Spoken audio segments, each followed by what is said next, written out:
तो सलमान नसीर दोस्तों, हमारे पास एक पेशेंट मौजूद है। ये है इलेक्ट्रोलाइट इम्बैलेंस का या फिर हाइपोनेट्रेमिया का ये एक पेशेंट है।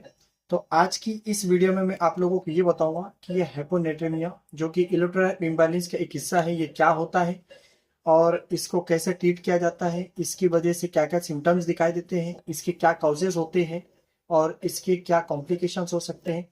पूरी जानकारी आपको इस वीडियो में मिलने वाली है, इसलिए अभी से इस वीडियो को आप लाइक कीजिए, चैनल को भी हमारे सब्सक्राइब कीजिए, क्योंकि ऐसे ही हेल्पफुल कंटेंट हम लोग यहाँ से प्रोवाइड करते रहते हैं। दोस्तों, सबसे पहले दोस्तों मैं आप लोगों को ये बता दूं कि ये इलेक्ट्रोलाइट इम्बैलेंस क्या होता है। दोस्तों, हमारे बॉडी के अंदर आप लोग जानते हो कि जो इलेक्ट्रोलाइट्स होते हैं, जैसे कि sodium, potassium, calcium, zinc, magnesium, ये बहुत सारे जो है हमारे बॉडी के अंदर जो इलेक्ट्रोलाइट्स होते हैं, जिसका बहुत इंपॉर्टेंस होता है दोस्तों, बहुत इंपॉर्टेंस होता है। लेकिन अभी हम जो बात कर रहे हैं सोडियम पोटेशियम को, बहुत ज्यादा इंपॉर्टेंट होता है। तो ये जो इलेक्ट्रोलाइट्स है दोस्तों, इसका इंपॉर्टेंस इस तरह से होता है कि जो हमारी बॉडी का एसिड बेस बैलेंस है वो डिपेंड करता है इलेक्ट्रोलाइट्स पर। साथ ही हमारे मसल्स का जो कॉन्ट्रैक्शन है, मसल्स की जो स्ट्रेंथ है, मसल्स की जो टोन है, साथ ही जो रिजिडिटी है, इसके साथ ही दोस्तों न्यूरोलॉजिकल जो फंक्शंस है वो भी डिपेंड होते हैं इलेक्ट्रोलाइट पर। तो इलेक्ट्रोलाइट्स जो है बहुत इंपॉर्टेंट होते हैं। इसके कमी की वजह से भी अलग अलग सिम्टम्स या जो है प्रॉब्लम सामने आ सकती है। इसके बढ़ जाने से इसमें जो है सोडियम के बारे में हम लोग जानते हैं, सीरम सोडियम का जो नॉर्मल रेंज है वो 135 टू 145 है। और इसके जो यानी कि सीरम सोडियम के कम हो जाने के या फिर जिसको हाइपोनेट्रियम हम लोग कहते हैं, जो कि ये पेशेंट है, इसके क्या कॉजेज होते हैं। कॉजेज के अंदर दोस्तों डिहाइड्रेशन है, वोमिट बहुत ज्यादा हो जाना है। मोस्टली ये जो एजी की जो पेशेंट होते हैं, सीकेडी के पेशेंट जो होते हैं, या फिर जो एजेड होते हैं, ऐसे लोगों के अंदर ये प्रॉब्लम बहुत ज्यादा कॉमन होती है। और खासकर जिन लोगों को डायरेटिक्स दवाइयाँ यानी कि पेशाब लाने वाली जो दवाइयाँ दी जाती है, जैसे कि लाइसिक्स है, फेरोसेमाइड है, और इस तरह की जो दवाइयाँ टोर्सिमाइड है, इस तरह की जो दवाइयाँ दी जाती है, तो डायरेटिक्स मेडिकेशंस की वजह से भी हाइपोनेट्रेमिया होता है। बहुत सारे पेशेंट्स को डॉक्टर एडवाइस करते हैं, जैसे कि कार्डियो पे जो पेशेंट होते हैं उनको डॉक्टर खास एडवाइस करते हैं कि आपको नमक इस्तेमाल कम करना है। तो इतना कम कर देते हैं कि बिल्कुल खाने के अंदर नमक यूज नहीं करते, जबकि डॉक्टर के एडवाइस ये है दोस्तों, मिनिमम एटलीस्ट 3 ग्राम जो है नमक जो है हम लोग को इस्तेमाल कर लेना चाहिए। 1 ग्राम आप चुटकी पर समझ लीजिए।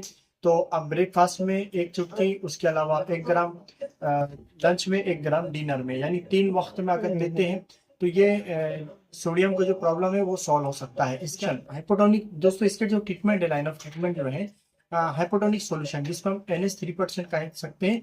लेकिन मिनिमम इसको जो देने का तरीका है वो कम से कम 2 से 6 घंटे के अंदर देना चाहिए। इसको फास्ट नहीं देना चाहिए, क्योंकि जिस तरह से इलेक्ट्रोलाइट इम्बैलेंस का ये हाल होता है कि ये जब कम हो चुका है तो इसके बढ़ने भी नुकसान होते हैं। तो इस चीज का आप खास ख्याल रखें। आप इसके बढ़ जाने को हम लोग हाइपर नेट्रियमिया कहते हैं। तो हाइपरनेट्रीमिया का जो मेन कॉज है, डायरेक्ट ऐसा नहीं कि किसी ने सॉल्ट या फिर नमक ज्यादा इस्तेमाल कर लिया तो क्योंकि किडनी के अंदर एक ऐसा फंक्शन है जो कि खुद जो है ये सब चीजों को बहुत अच्छे से बैलेंस करता रहता है। लेकिन इसके अंदर यानी हाइपरनेट्रीमिया के अंदर जो है दोस्तों, हेमो कॉन्सेंट्रेशन है, हेमोडाइलेशन, ये बहुत ही बड़ा दखल होता है। अब हम बात करेंगे दोस्तों पोटेशियम की, जो बहुत ज्यादा इंपॉर्टेंट है, क्योंकि हमारा जो हार्ट की हम देखते हैं कि जो फंक्शंस है, इसके अलावा मसल्स की जो पावर है, मसल्स की जो रिजिडिटी है, मसल्स की स्ट्रेंथ है, मसल्स की टोन है, यहाँ तक कि इंटेस्टाइन्स की जो पेरिस्टाल्टिक जो मूवमेंट है, वो टोटल चीजें डिपेंड होती है दोस्तों पोटेशियम, सीरम पोटेशियम के ऊपर। सीरम पोटेशियम के कम होने को हम दोस्तों हाइपोकालिमिया कहेंगे। इसकी वजह से क्या होगा, मसल्स वीक हो जाएंगे, उसके अलावा क्रैम्प्स होगा, ECG के अंदर भी चेंजेस नजर आएंगे दोस्तों। और साथ ही दोस्तों पेशेंट को कॉन्स्टिपेशन रहना, कब्ज रहना, पेशेंट का पेट फूला रहना, कॉन्स्टिपेशन रहना, इस तरह के सिम्टम्स भी दिखाई दे सकते हैं। इसकी जो बहुत ही मेन कॉजेज है दोस्तों, कॉज अगर देखेंगे तो डायबिटिक है, और इसके अलावा डायबिटिक कीटोएसिडोसिस है। तो इसके अलावा और दूसरे भी बहुत सारे कॉजेस हो सकते हैं, लेकिन ये बहुत इंपॉर्टेंट फिजिकल एक्टिविटीज जो तो चेंज हो सकते हैं।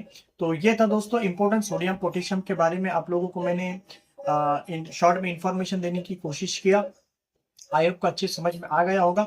इसके अलावा पोटेशियम का सीरम पोटेशियम को जो कवर करना है, यानी कि नॉर्मल रेंज जो है 3.5 टू 4.5 होता है, तो इसके कवर करने के लिए अलावा इंजेक्शन के अलावा दोस्तों ये बहुत सारी वेजिटेबल्स के अंदर इवन जो है जो कोकोनट वाटर होता है वो, उसके अलावा ड्राई फ्रूट्स, और इसकी एक सायरप भी होती है।